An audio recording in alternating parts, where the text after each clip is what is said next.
வாழ்க மரியே, வரப்பிரசாதத்தினால் நிறைந்தவர்களே, வாழ்க. மாமரி உடனே எழுந்து ஆடையை சரி செய்கிறார்கள். யாரோ என்று பயப்படுகின்றார்கள்.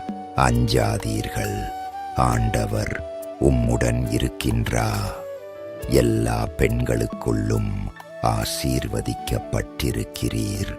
ஆனாலும் மாமரி, இந்த அசாதாரணமான ஜீவன் எங்கிருந்து வருகிறதோ என்று பயப்படுகின்றார்கள்.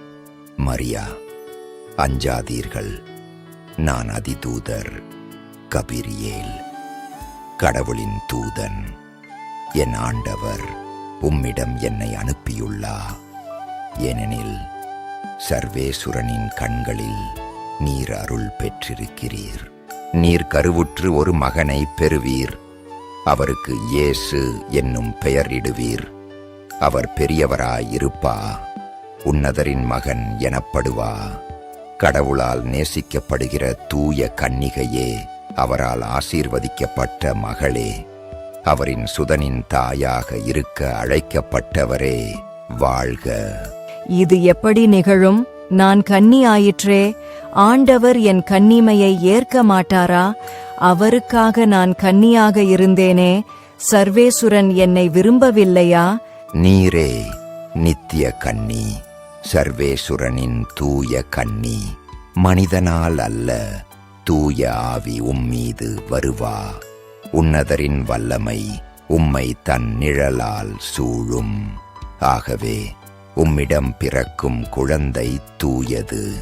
அவர் கடவுளின் மகன் எனப்படுவா. கடவுளால் ஆகாதது எதுவுமில்லை. மலடியான எலிசபெத் தன் முதிர் வயதில் ஒரு மகனை கற்பந்தரித்திருக்கிறாள். அக்குழந்தை குமாரனின் தீர்க்க தரிசி. அவள் இகழ்ச்சியை நீக்கிவிட்டார் ஆண்டவர். வழியாக வரப்பிரசாதம் வந்துள்ளது. எதுவும் உன்னை சலனப்படுத்த வேண்டாம். நீர் ஆண்டவரை நம்பும். அவர் உம்மை பாதுகாப்பா. உலகமும் விண்ணகமும் ஆண்டவரும் பதிலுக்காக காத்திருக்கிறா. என்ன சொல்லுகிறீர்? இதோ நான் ஆண்டவரின் அடிமை. நீர் சொன்ன வார்த்தையின்படியே எனக்கு ஆகக் கடவது. தூதர் ஒளிர்கிறா.